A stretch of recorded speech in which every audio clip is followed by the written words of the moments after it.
നമുക്ക് കിരണിന്റെയും കല്യാണിയുടെയും ഇന്നത്തെ നല്ലൊരു കഥ കേട്ടാലോ? അങ്ങനെ ഇന്നത്തെ കഥയില് ഗംഗാപ്രസാദ് നാട്ടിൽ നിന്ന് രക്ഷപ്പെട്ട് അങ്ങനെ കാട്ടിലേക്ക് പോരുവാണ്. അപ്പൊ പുഴയൊക്കെ കടന്നു വേണം പോരാനായിട്ട്. അവിടെ കടത്തു തോണിയൊക്കെ കൊണ്ടുപോയിട്ടുണ്ടായിരുന്നു. ആ കടത്തു തോണിയൊക്കെ തുഴഞ്ഞാണ് കാട്ടിലേക്ക് കയറി പോരുന്നേ. അവന്റെ മനസ്സിലൊരു വിഷമം ഉണ്ടായിരുന്നു. കാർത്തിയെ ലക്ഷ്മിയമ്മയെ തീർക്കാൻ പറ്റിയില്ല, എങ്കിലും തനിക്ക് അവിടുന്ന് രക്ഷപ്പെട്ടു പോരാൻ പറ്റി. എങ്ങാനും പിടിക്കപ്പെട്ടായിരുന്ന തീർന്നേനം എന്നൊരു ചിന്തയായിരുന്നു അവന്റെ മനസ്സിൽ. പക്ഷെ ഈ സമയത്ത് കിരണും പ്രകാശനും ഒക്കെ ലക്ഷ്മിയമ്മയുടെ അടുത്തേക്ക് എല്ലുവാണ്. അപ്പോഴേക്കും ലക്ഷ്മിയമ്മ ചോദിച്ചു, എന്തായ കാര്യങ്ങൾ? ആ കരോളുകാരെ കണ്ടോന്ന് ചോദിക്കുകയാണ്. കിരൺ പറഞ്ഞു, കണ്ടു. പക്ഷെ അവർ ശരിക്കുള്ള കരോളുകാരാ. അവര് അവിടെ അടുത്തുള്ള പള്ളിയിലെ കരോളുകാരാന്ന് പറയണം. അപ്പോഴേക്കും കാർത്തി ചോദിച്ചു, അതെങ്ങനെ പിന്നെ അവരോടൊപ്പം ആ കൊലയാളി എത്തിയെന്ന് ചോദിക്കുകയാണ്. അത് കേട്ടപ്പോ കല്യാണി പറഞ്ഞു, അതെ കിരണേട്ടാ, അവൻ എങ്ങനെ എത്തി? അവരോട് ഞങ്ങൾ കാര്യങ്ങളൊക്കെ തിരിക്കായിരുന്നു. അപ്പൊ അവരാ പറഞ്ഞത് ഇടയ്ക്ക് വെച്ച് അവരോടൊപ്പം ഒരുത്തം കൂടിയെന്ന്. അവര് വിചാരിച്ചു ഇങ്ങനെ ഇടയ്ക്കൊക്കെ ആൾക്കാർ കൂടുന്നല്ലേ കരോളുകാരുടെ കൂടെ ക്രിസ്മസ് പാപ്പയുടെ വേഷമൊക്കെ ധരിച്ച്, അങ്ങനെ ആയിരിക്കും എന്ന് വിചാരിച്ചു. ഒരു 3-4 വീട് കയറിട്ട് അവനെ പിന്നെ കണ്ടില്ല എന്ന് പറഞ്ഞു. അപ്പോഴേക്കും പ്രകാശം പറഞ്ഞു, അത് മിക്കവാറും ആ കൊലയാളി തന്നെയാ. അവനാ ആ കൂടെ കൂടിയിട്ട് അവിടുന്ന് മുങ്ങിയത്. ഞാൻ അപ്പോഴേ പറഞ്ഞില്ലേ നിങ്ങളോട് ഇവിടെ തനിച്ച് നിൽക്കേണ്ടത്, നിങ്ങൾ അങ്ങോട്ടേക്ക് പോരെ, അവിടെ വീട്ടിൽ വന്ന് കഴിഞ്ഞാൽ മതി. അത് കേട്ടപ്പോ കാർത്തി പറഞ്ഞു, വേണ്ടച്ച, അതിന്റെ ആവശ്യമൊന്നുമില്ല. ഇനിയിപ്പം നിങ്ങളെ കൂടെ കൊലയ്ക്ക് കൊടുക്കാണ്ട് എനിക്ക് ഒരുക്കമല്ല. അതെങ്ങനെ ശരിയാവും? മോളെ, നീ ഒന്ന് ആലോചിച്ച് നോക്കേ. നീയും അമ്മ ഇവിടെ കഴിഞ്ഞിട്ടുണ്ടെങ്കിൽ ഞങ്ങൾക്ക് സ്വസ്ഥതയോട് സമാധാനത്തോട് കൂടിയിട്ട് അവിടെ നിൽക്കാൻ പറ്റുമോ? ഇനി എന്താപത്ത് എപ്പോ വേണം സംഭവിക്കാം. അതൊന്നും അച്ഛനൊന്നും കാര്യമാക്കി എടുക്കണ്ട. ഞങ്ങൾ കാരണം ആർക്കും ഒരു പ്രശ്നം ഉണ്ടാകാൻ പാടില്ല.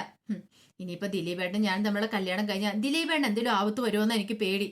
സാരമില്ല മോളെ, മോള് ധൈര്യമായിട്ടിരിക്കുക. വരാൻ ഇഷ്ടമില്ല വരണ്ട.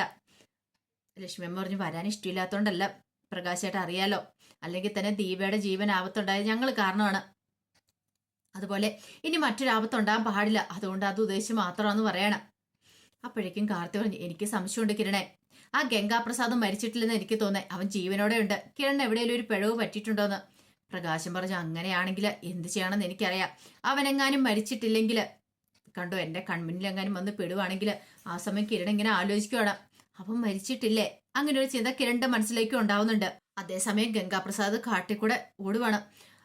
എത്രയും പെട്ടെന്ന് കുടിലേക്ക് എത്തണം. കുറെ ദൂരം ചെന്ന് കഴിഞ്ഞപ്പോഴത്തേനും ഗംഗാപ്രസാദും അടുത്തുപോയി. ഗംഗാപ്രസാദ് അവിടെ തളർന്ന് വീഴുവാണ്. അവിടെ കിടക്കുവാണ് ഗംഗാപ്രസാദ്. ഈ സമയത്ത് വല്ലാത്തൊരു ടെൻഷനായിരുന്നു കാർത്തികയ്ക്കും ലക്ഷ്മി അമ്മയ്ക്കും ഒക്കെ ഉണ്ടായിരുന്നെ. എന്ത് ചെയ്യണമെന്ന് പോലും അറിയത്തില്ലാത്തൊരവസ്ഥ. അതിനുശേഷം കിരണും കല്യാണിയൊക്കെ എന്ത് ചെയ്തു, നേരെ വീട്ടിലേക്ക് വരുവാണ്. വന്നു കഴിഞ്ഞപ്പോഴത്തേനും ബൈജു പോയി കഥ തുറന്നു. അപ്പോഴേക്കും കിരൺ പറഞ്ഞു, എടാ കോളിംഗ് ബെല്ല് അടിച്ച ഉടനെ നീ എന്തിനാ കഥ തുറക്കുന്നത്? നിന്നോട് പറഞ്ഞിട്ടല്ലേ ജനലിൽ കൂടെ നോക്കിയിട്ട് വേണമെന്നോ? അതിന്റെ ആവശ്യമൊന്നുമില്ല. അല്ല, ഇനിയിപ്പൊ എന്നെ കൊല്ലാനായിട്ട് ഏതെങ്കിലും ഒരുത്തിന് ഇങ്ങോട്ട് വന്നിട്ടുണ്ടെങ്കിൽ അവന്റെ കാര്യം ഞാൻ നോക്കിയോളാം കിരണളിയാന്ന് പറഞ്ഞു. അത് കേട്ട പ്രകാശം പറഞ്ഞു, അതൊന്നും പറഞ്ഞിട്ട് കാര്യമില്ല. എനിക്ക് തോന്നുന്ന ആ ഗംഗാപ്രസാദ് ജീവനോടെ ഉണ്ടെന്നാ. അവനായിരിക്കും ഇതിന്റെ പിന്നിലെന്ന്.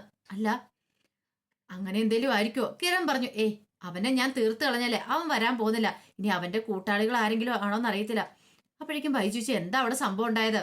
അതെ, ഒരു കൊലയാളി അങ്ങോട്ട് കയറി ചെന്നിട്ടുണ്ടായിരുന്നു. ലക്ഷ്മി അമ്മയെ കാർത്തിയെ ഇല്ലാതാക്കാനിട്ട് കാർത്തിയെ ഷൂട്ട് ചെയ്ത് കഴിഞ്ഞപ്പോൾ അവന് ഓടിയെന്ന് പറയണം. ബൈജു പറഞ്ഞു, കിരണിളിയ അങ്ങനെയാണ്, സൂക്ഷിക്കണം. ഒരു പക്ഷെ അത് ഗംഗാപ്രസാദ് ആണെങ്കിലോ? ഞാൻ പറഞ്ഞല്ലോ ബൈജു, ഗംഗാപ്രസാദിന്റെ കാര്യം ഇനി വിട്ടേക്ക്. ചിലപ്പോൾ അവന്റെ കൂടെയുള്ള ആരെങ്കിലും ആയിരിക്കും. ഈ പറയുന്ന സ്റ്റെഫിയെ ജയിലിൽ കാണാനായിട്ട് ആരൊക്കെ പോയിട്ടുണ്ടെന്ന് അറിയുവാണെങ്കിൽ നമുക്ക് അവരെ അന്വേഷിച്ച് കണ്ടെത്താൻ സാധിക്കും. ഗംഗാപ്രസാദിന്റെ കൂട്ടാളികൾ അങ്ങനെ വെറുതെ ഇരിക്കുമോ? പ്രത്യേകിച്ച് കാർത്തിയുടെ കല്യാണമെന്ന് അറിഞ്ഞു കഴിയുമ്പോൾ ആ കല്യാണം മുടക്കാനായിട്ട് ആരെങ്കിലും വരും. കല്യാണി പറഞ്ഞു, അത് ശരിയാ കിരണേട്ടാ, അങ്ങനെ കല്യാണം മുടക്കണം. അതുമാത്രമല്ല ലക്ഷ്മി അമ്മയും കാർത്തിയെ ഇല്ലാതാക്കണം. അതൊക്കെ അവന്മാരുടെ ലക്ഷ്യമാണ്. അപ്പൊ അതുകൊണ്ട് നമ്മൾ കൂടുതൽ സൂക്ഷിച്ചാൽ മതിയാവുള്ളൂ. ബൈജു പറഞ്ഞു, ഇങ്ങോട്ടേക്ക് വരട്ടെ, വെച്ചിട്ടുണ്ടെന്ന് പറയണ. കിരൺ പറഞ്ഞു, അത് പറഞ്ഞിട്ട് കാര്യമില്ല. അവരെങ്ങനെ ഏത് സമയത്ത് വരുമെന്നും അറിയത്തില്ല. അല്ല, ഇപ്പൊ ലക്ഷ്മി അമ്മ അവരുടെ മുഖം കണ്ടില്ലേന്ന് ചോദിക്കുക. എടാ, എങ്ങനെ കാണാനാ? ക്രിസ്മസ് പാപ്പയുടെ വേഷം ധരിച്ചു വന്നിട്ടുണ്ടെങ്കിൽ കാണാൻ പറ്റുമോ? കാണാനൊന്നും പറ്റിയില്ല എന്ന് പറയണോ? ഓ, അങ്ങനെയാണല്ലേ.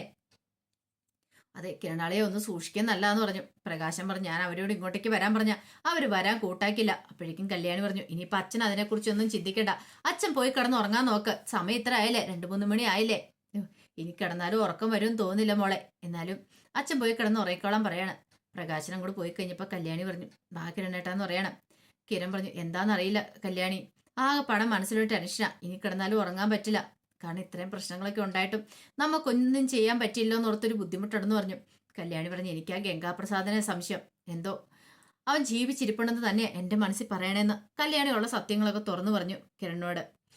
പിന്നീട് നേരം വെളുത്തു കഴിഞ്ഞപ്പോഴത്തേനും അമലും എന്ത് ചെയ്തു, ഗംഗാപ്രസാദിനോട് ചായയൊക്കെ ആയിട്ടും കൂടി ചെല്ലുവാണ്. അങ്ങനെ ചെന്ന് കഥയെ മുട്ടിയിട്ട് തുറക്കുന്നില്ല. ഇതെന്ത് പറ്റി തുറക്കാതെ?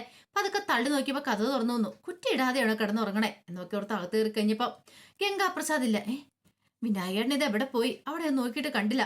ആ സമയത്ത് മൂപ്പൻ പുറത്തിരിക്കുന്നുണ്ടായിരുന്നു. മൂപ്പന്റെ അടുത്ത് വന്നിട്ട് പറഞ്ഞു, അച്ഛാ വിനായകനെ കണ്ടോന്ന് ചോദിക്കുക.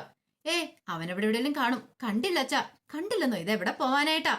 അറിയത്തില്ല അച്ഛാന്ന് പറഞ്ഞു. അപ്പോഴേക്കും വേലു എഴുന്നേറ്റ് വന്നു. വേലു വെച്ച എന്താ? എടാ വേലു, നീ ആ വിനായകനെ എങ്ങനെ കണ്ടായിരുന്നോ? ഞാനെങ്ങനെ കാണാനായിട്ടാ?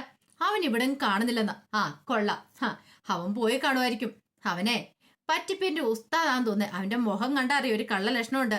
അത് കേട്ടപ്പോ അമലുവിന് സഹിച്ചില്ല. അമലു പറഞ്ഞു, അങ്ങനെയൊന്നും പറയേണ്ട കാര്യമൊന്നുമില്ല എന്റെ വിനായകനെ കുറിച്ച്. പിന്നെ പറയേണ്ട കാര്യമില്ല പോലും. എനിക്കൊന്ന് അവനെ അഭിനയിക്കുന്നാന്ന് തോന്നേ. അവന് സംസാരിക്കാനൊക്കെ പറ്റുമെന്ന് തോന്നേ. എല്ലാം അവന്റെ അഭിനയമാന്ന് തോന്നുന്നുണ്ട്. ദേ വിനായകനെ കുറിച്ച് വെറുതെ അനാവശ്യം പറഞ്ഞാണ്ടല്ലോ.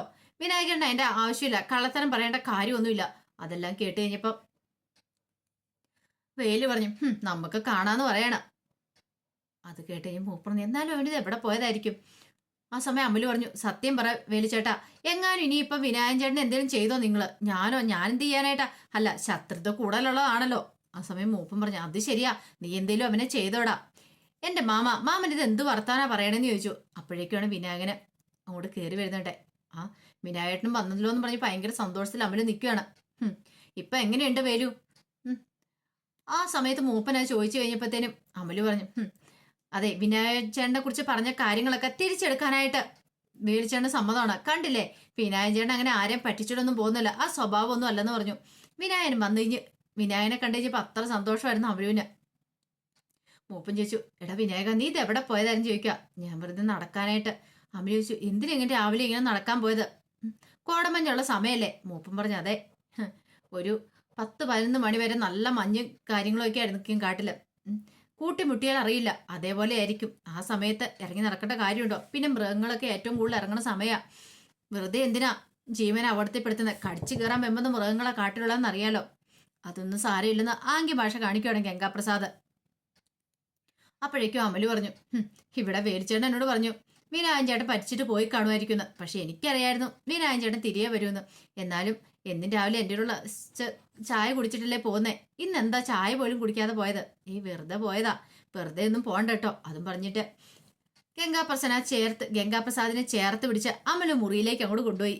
വേലുവിന് സങ്കടം സഹിക്കാൻ പറ്റില്ല. ആ പോക്കെ കണ്ടു കഴിഞ്ഞപ്പോഴത്തേനും വേലു മൂപ്പനോടഞ്ഞു, മാമ എന്തോ ഒരു പ്രശ്നമുണ്ട്. അവന്റെ കണ്ണിലൊരു കള്ളത്തരം ഒളിച്ചിരിപ്പില്ലേ?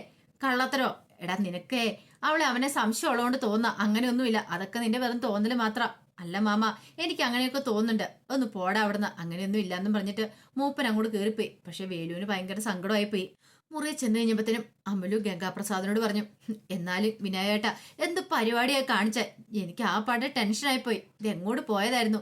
കാണാതെ വന്നു കഴിഞ്ഞപ്പോൾ ഞാൻ ഓർത്തു ഇനിയിപ്പോ എങ്ങോട്ടേലും പോയ നാട്ടിലേക്ക് മടങ്ങിപ്പോയോ എന്നെ പറ്റിച്ചോന്നൊക്കെ. പോരാത്തനാ വേലു ഓരോന്നൊക്കെ പറയുന്നുണ്ടായിരുന്നു. വേലൂര് ഭയങ്കര സന്തോഷമായിരുന്നു വിനായകൻ ചേട്ടൻ പോയെന്നറിഞ്ഞു കഴിഞ്ഞപ്പോൾ.